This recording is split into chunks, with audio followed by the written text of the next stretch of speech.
दोस्तों, आज मैं आपको जो कहानी सुनाने जा रही हूँ, ये कहानी है जादुई सोने की सिलाई मशीन की।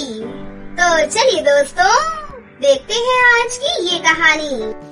बहुत समय पहले किसी गांव में एक विनोद नाम का व्यक्ति रहता था। वैसे तो विनोद एक साधारण व्यक्ति था, परंतु वो जरूरतमंद लोगों के लिए किसी भगवान से कम नहीं था। विनोद हमेशा गरीबों और अनाथ लोगों की मदद करता था, जबकि वो खुद एक गरीब परिवार से था। विनोद अपनी छोटी सी जमीन के टुकड़े पर खेती किया करता था। वो अपने खेतों पर कई वर्षों से काम कर रहा होता है, परंतु उसे उसका अच्छा परिणाम नहीं मिल रहा था। किसी न किसी कारण वर्ष उसके खेत में कभी फसल नहीं लहराया करती थी, जिस वजह से विनोद गांव के बाहर एक फैक्ट्री में काम किया करता था और उससे जो थोड़े बहुत रुपए मिलते उसी से अपना घर चलाया करता था। विनोद गांव में अपने परिवार के साथ रहता था, जिसमें उसकी पत्नी कावेरी और उसकी प्यारी सी बेटी शिखा रहती थी। कावेरी घर पर रहकर ही घर के सारे काम देखा करती थी। वहीं उनकी इकलौती बेटी शिखा स्कूल में पढ़ाई लिखाई करने जाया करती थी। हमेशा की तरह विनोद अपने खेतों की तरफ जा रहा होता है और आज कई दिनों बाद कावेरी भी उसके साथ जा रही थी। फिर जब दोनों खेत में पहुंचते हैं तो देख रही हो कावेरी, इस बार मेरी फसल बड़ी हो रही है। जरूर इस बार हमें अच्छा मुनाफा होगा। ये तो आप पिछले कई सालों से कह रहे हैं, लेकिन फसल काटने से पहले हमारी सारी फसल नष्ट हो जाती है। मैं तो कहती हूँ कि हमें ये खेत बेचकर कहीं और खेत ले लेना चाहिए। नहीं कावेरी, ये हमारे पुरखों की जमीन है, हम इसे ऐसे ही नहीं बेच सकते। तुम जरा सब्र रखो, हमारे अच्छे दिन जरूर आएंगे। इतना कहकर विनोद अपनी फसल की सिंचाई करने लगता है। विनोद के पड़ोस में ही सेठ के खेत भी थे, इसलिए सेठ विनोद का खेत भी खरीदना चाहता था। क्यों विनोद, इस बार तो तुम्हारे खेत में अच्छी फसल आई है। हाँ मालिक, इस बार मैंने अपने खेत में अच्छे से खाद और दवाई लगाई है। अगर सब कुछ अच्छा रहा तो हमें अच्छा मुनाफा होगा। अरे पागल, तेरे खेतों की जमीन बंजर है और उसमें कुछ भी नहीं उगने वाला।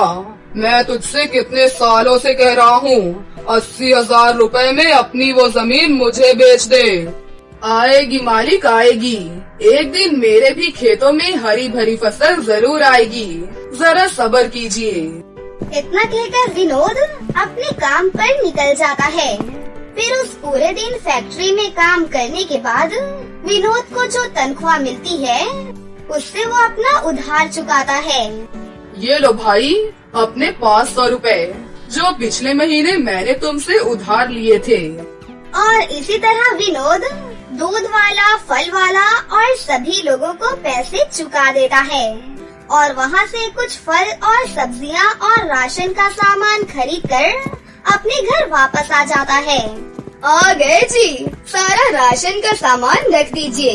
लगता है पगार मिल गई है, लाइए मुझे दीजिए। पगार तो मिल गई है और उसमें से 2,000 रुपए खर्च भी हो गए हैं।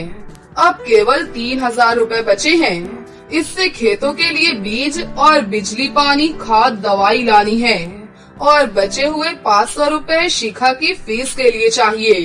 हाय राम, सारे पैसे खर्च हो जाएंगे। मैं सोच रही थी इस बार कुछ पैसे बचाकर अपने और अपनी बेटी के लिए नए कपड़े ले लूंगी। हमारे सारे कपड़े फट गए हैं। कोई बात नहीं शिखा की माँ, मैं जल्द ही तुम्हें एक साड़ी दिलवा दूंगा। पता नहीं वो शुभ दिन कब आएगा। हमारी शादी को 10 साल हो चुके हैं और आपने अब तक मुझे कोई साड़ी नहीं दिलवाई, तो फिर अब क्या दिलवाएंगे। इसी तरह दिन निकल रहे थे और एक दिन हमेशा की तरह विनोद अपने खेत में पानी डाल रहा होता है कि तभी विनोद देखता है कि उसकी फसल में एक सोने की सिलाई मशीन पड़ी हुई है। ये देखकर विनोद तुरंत उस जादुई सिलाई मशीन को उठाकर अपने घर ले आता है। ये देखो कावेरी, मुझे हमारे खेत में जादुई सोने की सिलाई मशीन पड़ी हुई मिली। जरूर इसके पीछे ऊपर वाले का कोई हाथ होगा, जो उन्होंने बरसों की मेरी मेहनत और ईमानदारी का ये फल मुझे दिया है। इसके बाद कावेरी जल्दी से उस सिलाई मशीन से कपड़े सिलने लगती है। तभी कावेरी देखती है कि वो मशीन तो जादू से अपने आप ही जादुई सोने के लहंगे सिल रही है। ये देखकर विनोद और कावेरी आश्चर्यचकित रह जाते हैं। शिखा के पिताजी जल्दी आइए और ये सभी लहंगे बाजार में बेच आइए, और अब हमारे अच्छे दिन आने वाले हैं। अरे हाँ भाग्यवान, जा रहा हूँ। अच्छा, तो तुम मेरे आने तक अच्छे अच्छे खाने बनाकर रख लेना। आज हमारी बेटी को स्कूल से लाकर स्वादिष्ट खाना ही मिलना चाहिए। इतना कहकर विनोद सारे लहंगे लेकर कई सुनार की दुकानों पर जाता है, और जहाँ से उसे सबसे अच्छे पैसे मिलते हैं वहाँ पर उन लहंगों को बेच देता है। विनोद को लहंगे बेचकर अच्छी खासी रकम मिल जाती है, और फिर विनोद बाजार से अपनी पत्नी के लिए एक सुंदर सी साड़ी खरीद लेता है। परंतु अब हमें ध्यान देना होगा कि किसी को भी हमारी जादुई सिलाई मशीन के बारे में पता ना चले, नहीं तो वो सभी गांव वालों को बता देगा और सेठ हमारी मशीन पर कब्जा कर लेगा। हाँ शिखा की माँ, तुम बिल्कुल सही कह रही हो। मैं किसी को कानो कान ये खबर नहीं होने दूंगा। और इस तरह विनोद उस दिन के बाद से घर पर रहकर ही अपनी जादुई सोने की सिलाई मशीन की रक्षा किया करता था। धीरे धीरे विनोद और कावेरी ढेर सारे रुपए इकट्ठा कर लेते हैं, और वो सभी लोग शहर चले जाते हैं। शहर में विनोद एक हवेली जैसा अच्छा सा घर ले लेता है, और गरीब और अनाथ लोगों के लिए धर्मशाला भी खोलता है। इस तरह उस दिन के बाद से वो सभी लोग हंसी खुशी से रहने लगते हैं। एक गांव में रानी अपने चाचा चाची के साथ रहती थी। कुछ समय पहले उसके माता पिता की मृत्यु हो गई थी, जिस वजह से उसके चाचा उसे अपने घर ले आए थे। लेकिन उसकी चाची उसे बिल्कुल भी पसंद नहीं करती थी, और उसकी चाची की एक बेटी भी थी जिसका नाम श्रिया था। श्रिया भी अपनी माँ की तरह बहुत लालची और अत्याचारी थी, और एक नंबर की कामचोर थी। माँ, आप इस लड़की को क्यों उठा कर लाई हैं? अरे बेटा, मैं नहीं, इसका चाचा उठा कर लाया है इसे। मैं कुछ बोल भी नहीं पाई, लेकिन तू चिंता मत कर। अरे खुशी मना, हमारे घर में नौकरानी की कमी थी, अब ये आ गई है, सब कुछ संभाल लेगी ये। अरे वाह, ये तो आपने बिल्कुल सही कहा है मॉम। हम इसे नौकरानी की तरह रखेंगे और घर का सारा काम करवाएंगे इससे। उसके बाद दोनों माँ बेटी उस पर बहुत अत्याचार करती हैं और उससे घर का सारा काम करवाती हैं। वहीं कोई भी गलती होने पर वो दोनों उसकी खूब पिटाई करती थी। चाची जी, आपने और श्रिया ने मेरे ऊपर हमेशा अत्याचार किया है। आपने जो काम कहा मैं वो सब कुछ करती हूँ, फिर भी आप मुझे बहुत मारती हैं। मैं अब इस घर में और नहीं रुक सकती चाची जी, मैं ये घर अब छोड़कर जा रही हूँ। अरे हाँ, जा जा, तुझे रोक कौन रहा है? अरे हम तो खुद ही चाहते हैं कि तू हमारा घर छोड़कर चुपचाप चली जाए। जब से आई है हमारे ऊपर बोझ बनकर बैठी हुई है। अरे कब तक फ्री का खाना खिलाएंगे तुझे हम? फिर उसकी चाची उसे धक्के मार कर घर से बाहर कर देती है। रानी रोते रोते वहाँ से चली जाती है और एक पार्क में बैठ जाती है। अब मैं कहाँ जाऊंगी? मेरा तो कोई घर भी नहीं है, न ही कोई ऐसा रिश्तेदार है जो मुझे अपने साथ रख सके। हे ऊपर वाले, अब आप ही कोई रास्ता दिखाइए। रानी वहाँ बैठकर जोर जोर से रोने लग जाती है। तभी वहाँ पर एक बूढ़ी अम्मा आती है। अरे बेटा, तुम क्यों रो रही हो? क्या तुम अपने घर का रास्ता भूल गई हो? रानी उन बूढ़ी अम्मा को वो सारी बातें बताती है। बेटा, बुरा न मानो तो तुम मेरे घर चलो, मेरा भी इस दुनिया में कोई नहीं है बेटी, लेकिन मैं एक गरीब हूँ। भीख मांगकर अपना गुजारा करती हूँ। तुम्हें अपना पेट भरने के लिए थोड़ी मेहनत करनी होगी बेटी। कोई बात नहीं दादी जी, मैं आपके साथ रहने के लिए बिल्कुल तैयार हूँ। रानी बूढ़ी अम्मा के साथ उनके घर चली जाती है और घर का सारा काम करती है। दादी, आप भीख मांगना बंद कर दीजिए। आपकी वैसे भी तबीयत खराब रहती है। मैं गांव में कोई काम ढूंढ लेती हूँ। मुझे काम मिल जाएगा दादी जी। रानी गांव में काम ढूंढने के लिए बाहर जाती है और उसे कुछ घरों में काम मिल भी जाता है। इसी तरह से वो अपना और उस बूढ़ी अम्मा का गुजारा करती है। दोनों खुशी खुशी रहने लगी थी कि एक दिन सिया रानी को दूसरों के घरों में काम करते हुए देख लेती है। अरे, मैं तो सोच रही थी कहीं ये मर न गई हो, लेकिन ये तो आराम से अपनी जिंदगी काट रही है। मुझे ये खबर जल्दी से जल्दी अपनी माँ को बतानी चाहिए। सिया भागी भागी अपनी माँ के पास जाती है। अरे माँ, आपको पता है, मैंने आज रानी को देखा। वो गांव में 3-4 घरों में काम करती है और अच्छे खासे पैसे कमा रही है। माँ, मुझे उसकी खुशी बिल्कुल बर्दाश्त नहीं होती है। आप कुछ करो ना माँ। अरे बेटा, ये सुनकर तो मुझे भी बर्दाश्त नहीं हो रहा। मैं आज ही पता करती हूँ कि वो कहाँ कहाँ काम पर जाती है। अगले ही दिन चाची रानी का पीछा करती हैं और पीछा करते करते उसी घर तक पहुंच जाती हैं जहां रानी काम करती थी। तभी वहां से एक औरत बाहर आती है। अरे पुष्पा, तू यहाँ क्या कर रही है? अरे सीमा, ये तेरा घर है क्या? मैं तो दूसरों से रास्ता पूछकर यहाँ आई हूँ। तूने कभी बताया नहीं कि तू यहाँ रहती है। अरे, तू तो मेरी बचपन की सहेली है। दोनों सहेलियाँ आपस में बातें करने लगती हैं। सुन लड़की, अंदर फ्रिज से ठंडा ठंडा जूस लेकर आ। आज मेरी बचपन की सहेली आई है। फिर रानी जूस लेकर बाहर आती है और अपनी चाची को देखकर हैरान हो जाती है और वो जूस जल्दी से रखकर वहाँ से चली जाती है। हे भगवान, चाची ने तो मुझे देख लिया। अब पता नहीं वो मेरे साथ क्या करेंगी।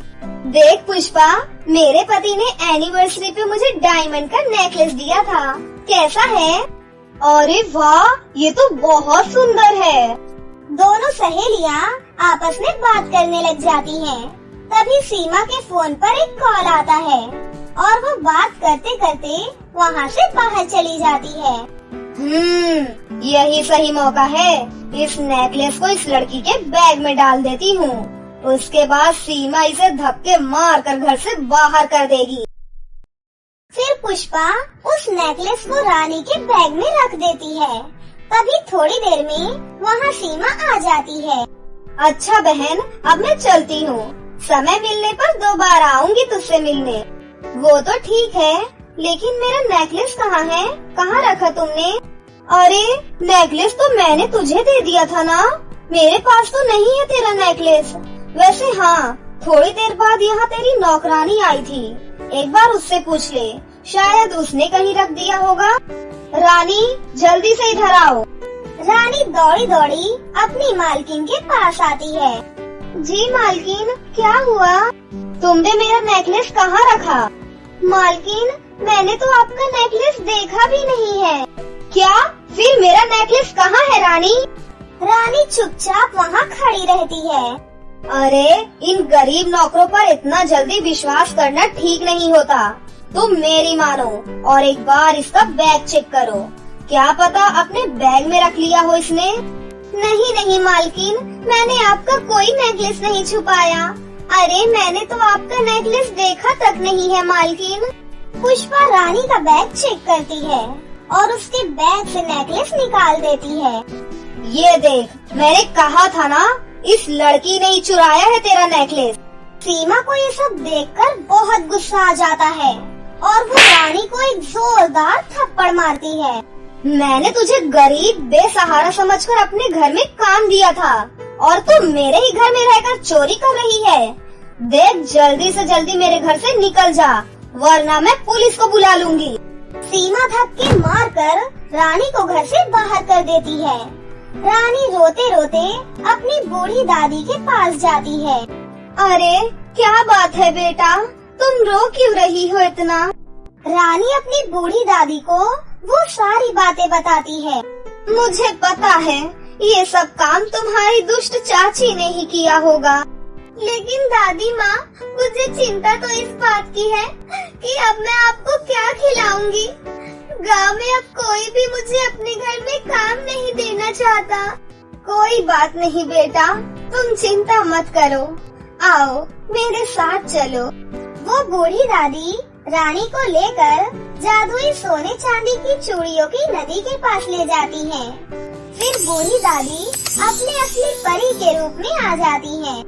बेटा, मैं तुम्हारी परीक्षा ले रही थी, तुम अपनी परीक्षा में सफल हुई। फिर परी नदी से जादुई सोने चांदी की चूड़ियाँ निकालती है और वो चूड़ियाँ रानी को दे देती है। बेटी, ये जादुई सोने चांदी की चूड़ियों की नदी है। तुम इन चूड़ियों से जो भी मांगोगी, ये तुम्हारी सारी इच्छाएं पूरी करेंगी। अब तुम्हें किसी के भी सामने गिड़गिड़ाने की कोई जरूरत नहीं है बेटा। इतना कहकर परी वहाँ से चली जाती है। रानी चूड़ियों से एक सुंदर सा घर मांगती है और खुशी खुशी उस घर में रहने लग जाती है। रानी गरीब और अनाथ लोगों की मदद करने लगी थी। वहीं दूसरी तरफ उसकी चाची और उसकी बेटी को रानी की ये बातें पता लग जाती है और दोनों फिर से चिढ़ जाती हैं। चल बेटा, पता करते हैं आखिर कौन सा चिराग लगा है इसके हाथ, जो रातों रात ये इतनी अमीर हो गई।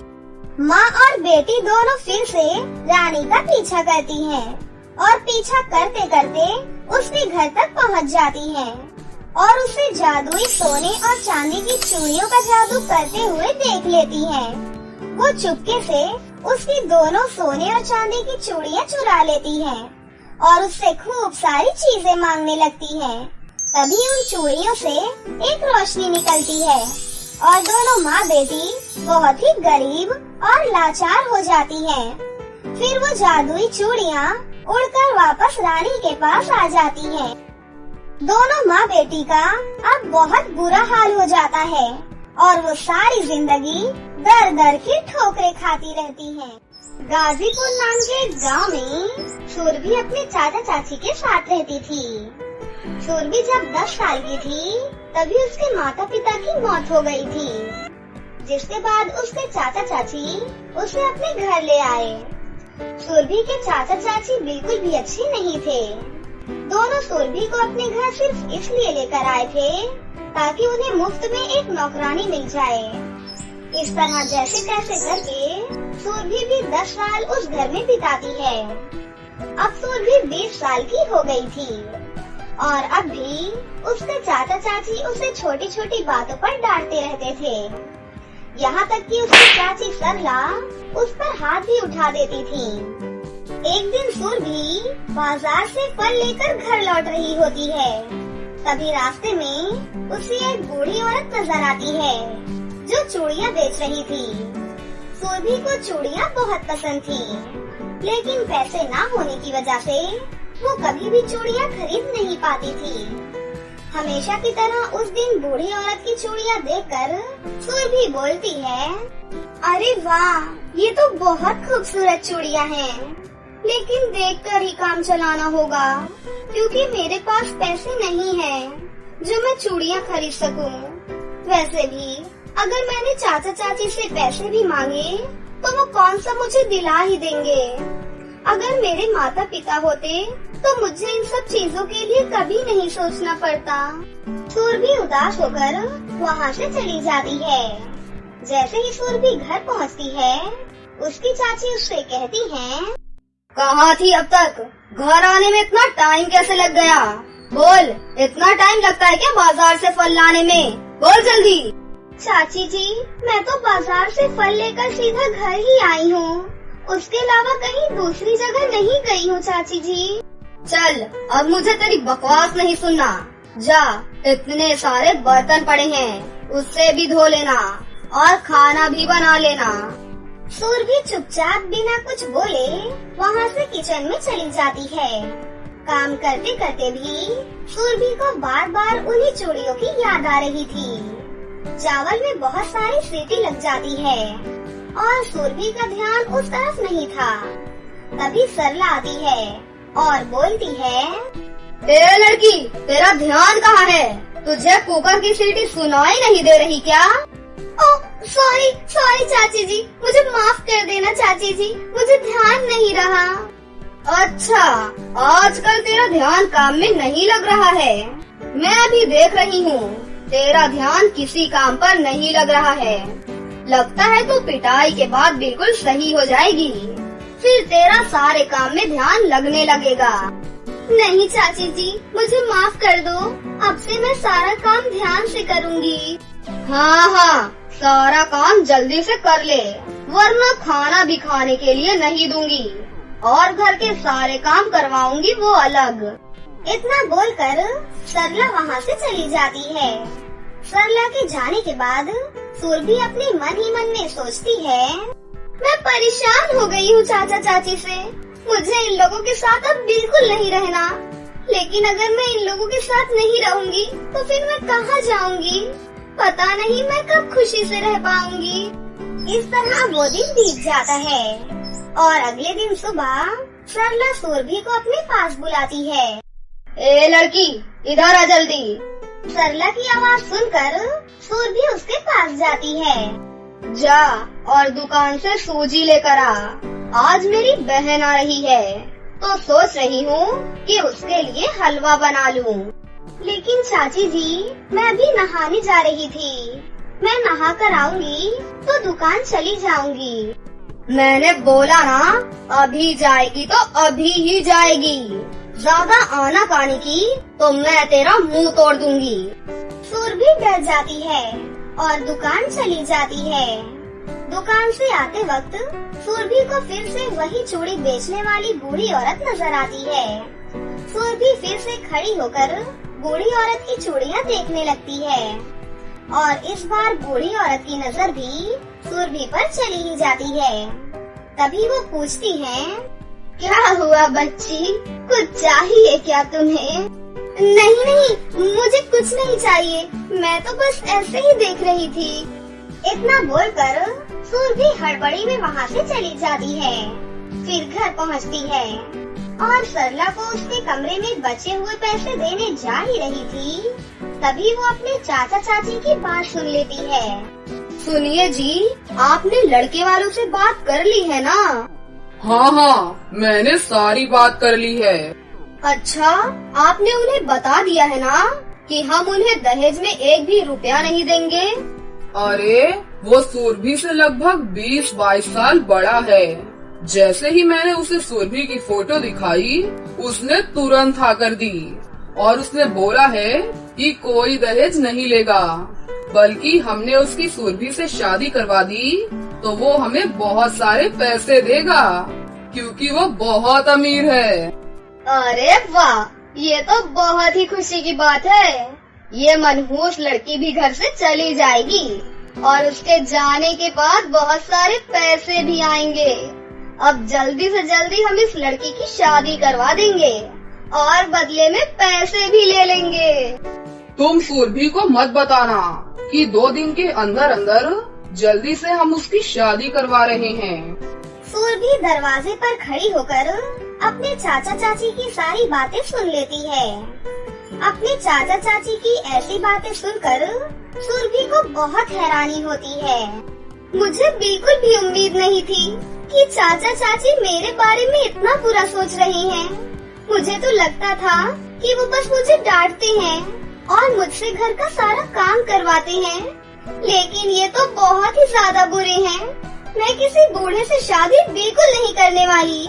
अब मैं इस घर में नहीं रहूंगी, मैं अभी इस घर से भाग रही हूँ। इस तरह सुरभि घर से भागने का मन बना लेती है और उसी वक्त घर से चली जाती है। सुरभि चलते चलते एक जंगल में चली जाती है और वहीं एक पेड़ के नीचे जाकर बैठ जाती है, क्योंकि उसे किसी भी तरफ जाने का रास्ता समझ ही नहीं आ रहा था। सुरभि को बहुत सारे जंगली जानवरों की आवाज आ रही थी, जिससे उसे बहुत डर लग रहा था। इसलिए सुरभि वहाँ से उठकर जाने लगती है। तभी जंगल के बीचों बीच उसे वही बूढ़ी औरत नजर आती है, जो उसके गांव में चूड़ियाँ बेचा करती थी। तभी वो बूढ़ी औरत सुरभि से कहती है, आओ बच्ची, मेरे पास आओ। सुरभि उस बूढ़ी औरत के पास जाती है। आप तो वही हो ना जो हमारे गांव में चूड़ियाँ बेचती हैं? लेकिन आप यहाँ क्या कर रही हैं? बेटी, मैं चूड़ियाँ बेचने का काम करती हूँ, लेकिन मैं अपने समय में सबसे शक्तिशाली जादूगरनी थी। मैं तुम्हें अक्सर देखा करती थी कि तुम मेरी चूड़ियाँ बहुत देखती हो, लेकिन कभी तुमने मुझसे खरीदी नहीं। मैं इसी जंगल में रहती हूँ बेटा, और मैंने तुम्हें देखा तो यहाँ आ गई। तुम मुझे बताओ, तुम्हारे साथ क्या हुआ जो तुम यहाँ आ गई बेटा? अम्मा जी, मेरे चाचा चाची मुझे एक बूढ़े आदमी के हाथों बेचने की सोच रहे हैं, इसलिए मैं घर से भागकर यहाँ आ गई हूँ। मेरे माता पिता के जाने के बाद मेरे चाचा चाची ने मुझे कभी प्यार नहीं किया और हमेशा मेरे साथ बुरा बर्ताव करते रहे। कोई बात नहीं बेटा, आज से तुम्हें किसी चीज की कोई कमी नहीं होगी और तुम हंसी खुशी अपना जीवन गुजारोगी। लेकिन कैसे? मेरे पास तो इतने पैसे भी नहीं हैं जो मैं कुछ खा सकूं। बूढ़ी औरत के हाथ में 2 सोने और चांदी की चूड़ियाँ थी। बूढ़ी औरत सुरभि के हाथों में दोनों सोने और चांदी। ये आनंदपुर गांव था। वो गांव बहुत ही खुशहाल था। सभी लोग बहुत अच्छे थे और अपने अपने कामों में व्यस्त रहते थे। गांव के चौराहे के पास बच्चे खेला कूदा करते थे।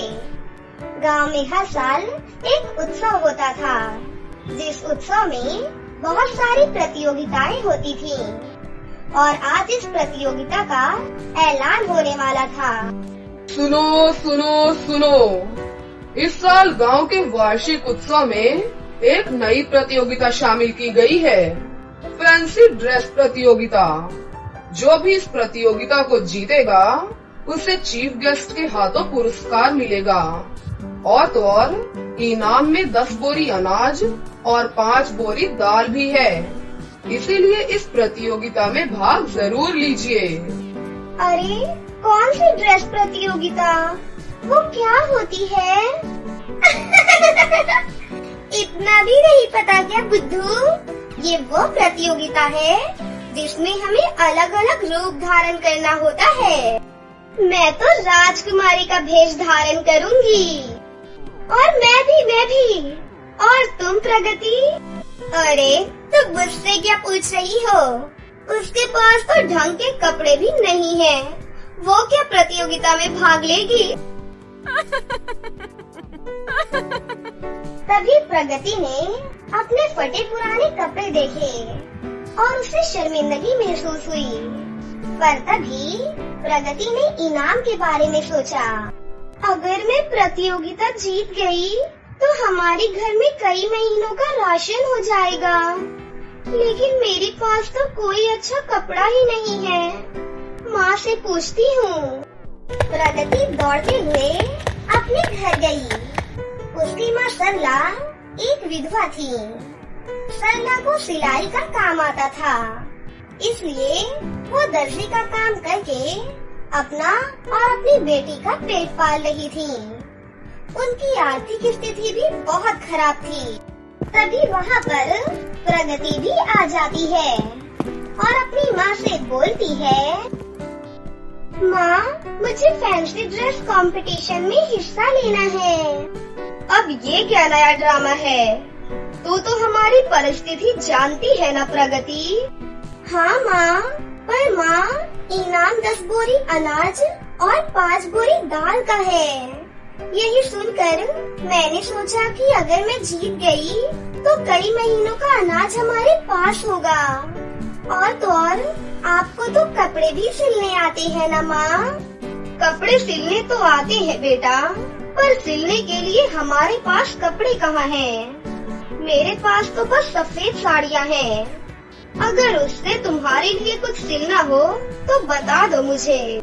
फिर प्रगति सोचने लगी कि सफेद साड़ियों की ड्रेस तो अच्छी नहीं लगेगी।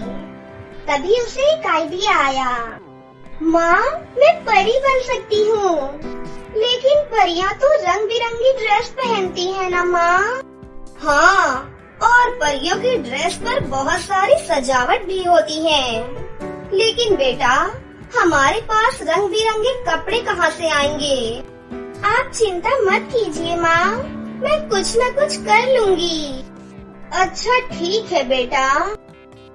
अगले दिन प्रगति खेलते खेलते जंगल में चली गई। वो अक्सर जंगल जाया करती थी। उसे तितलियों का पीछा करना और हिरणों के साथ खेलना बहुत पसंद था। और यूं ही वो जंगल के अलग भाग में चली गई। अरे, ये कौन सी जगह है? मैं पहले यहाँ कभी भी नहीं आई हूँ। उस जगह बहुत सारे रंग बिरंगे फूल थे और बीच में एक बड़ा सा पेड़ भी था। वाह, ये कितने खूबसूरत फूल हैं। काश मुझे इनकी तरह रंग बिरंगे कपड़े भी मिल जाए। तभी अचानक वो पेड़ बोलने लगता है। बिल्कुल मिल जाएगा। अरे, ये कौन बोला? अरे यहाँ मैं। प्रगति को अपनी आँखों पर यकीन ही नहीं था कि वो पेड़ बोल रहा था और उसकी आँखें भी थीं। अरे, ये कैसे हो सकता है? बिल्कुल हो सकता है, क्योंकि तुम जादुई जंगल में हो। मैं जानता हूँ कि तुम्हें फैंसी ड्रेस कंपटीशन में परी बनना है। अरे, तुम बोल भी सकती हो? मतलब तुम आम पेड़ नहीं हो, बल्कि एक जादुई पेड़ हो। तो क्या तुम अपने जादू से मुझे परी का ड्रेस दे सकती हो? ना, मैं परी माता थोड़ी ना हूँ जो मैं जादू से उनका ड्रेस तुम्हें दे सकूं। पर मैं तुम्हारी मदद कर सकता हूँ। लेकिन वो कैसे? तुम रुको, मैं तुम्हें अभी जादुई रंग बिरंगे कपड़े देता हूँ। क्या सच में? हाँ, बिल्कुल सच में। अरे वाह! उसके बाद जादुई पेड़ प्रगति को जादुई रंग बिरंगे कपड़े दे देता है। आपका बहुत बहुत शुक्रिया बोलने वाले पेड़। मुझे खुशी हुई कि मैं तुम्हारी मदद कर सका। All the best. फिर प्रगति वो कपड़े लेकर घर वापस चली गई। अरे प्रगति बेटा, क्या हुआ? तुम्हें कपड़ा मिला कि नहीं? माँ, ये देखिए, मैं रंग बिरंगे कपड़े लेकर आई हूँ। लेकिन बेटा, ये तुम्हें कहाँ मिला? माँ, आप ये सब छोड़िए, बस आप जल्दी से ड्रेस बनाना शुरू कीजिए। हाँ, ठीक है बेटा। उसके बाद प्रगति की माँ सिलाई करना शुरू कर देती है और आखिरकार उन्होंने एक बहुत ही सुंदर परी की ड्रेस तैयार कर दी। रंग बिरंगे कपड़े से वो ड्रेस बहुत ही खूबसूरत लग रही थी। वाह बेटा, इस कपड़े से ये ड्रेस तो बहुत ही खूबसूरत लग रहा है। हाँ माँ, लेकिन माँ, परी की छड़ी, ताज और पर कहाँ पर है? फिर सरला ने जल्दी से अलमारी खोली और वहाँ से उसने परी की छड़ी, ताज और पर निकाले, जो उसने पहले ही बनाकर रखे हुए थे। शाम को गांव के मैदान में स्टेज लगा हुआ था। गांव के सारे बच्चे अलग अलग वेश में थे। कोई राजकुमारी, कोई जादूगर, कोई पंडित, तो कोई डॉक्टर। रानी और टीना वहाँ पर झगड़ा कर रही थी कि तभी प्रगति अपना सुंदर सा ड्रेस पहनकर वहाँ पर पहुँचती है। उसे देखकर सभी लोग हैरान रह गए। प्रतियोगिता शुरू हुई। सभी बच्चे स्टेज पर आकर चलने लगे और जजेस उन्हें नंबर देने लगे। तभी रानी और टीना ने प्रगति को धक्का मारकर उसे गिराना चाहा। वो गिरने ही वाली थी कि अचानक वो हवा में अटक गई और सबके सामने ही असली परी प्रकट हो गई। परी ने अपने जादू से प्रगति को हवा में उड़ाया। तुम अच्छी हो प्रगति, और अच्छे लोगों के साथ हमेशा अच्छा ही होना चाहिए। प्रगति को सही सलामत नीचे उतारकर परी ने उस पर अपनी जादुई छड़ी घुमाई, जिससे प्रगति की ड्रेस खूब चमकने लगी। दर्शक ये देखकर हैरान थे। प्रगति के ड्रेस से रोशनी दूर दूर तक चमक रही थी। अब मैं चलती हूँ प्रगति, परी जादू करके वहाँ से चली गई। और फिर जजेस ने प्रगति को फर्स्ट प्राइज दिया और साथ ही साथ सारा इनाम भी। प्रगति गरीब होते हुए भी फैंसी ड्रेस प्रतियोगिता जीत गई और साथ ही उसने अपनी माँ की मदद भी की। तो दोस्तों, कैसी लगी आपको हमारी ये कहानी? अगर आपको हमारी कहानी अच्छी लगी हो तो इसे जरूर लाइक करें। साथ ही हमारे चैनल को सब्सक्राइब भी कर लें और बेल आइकन को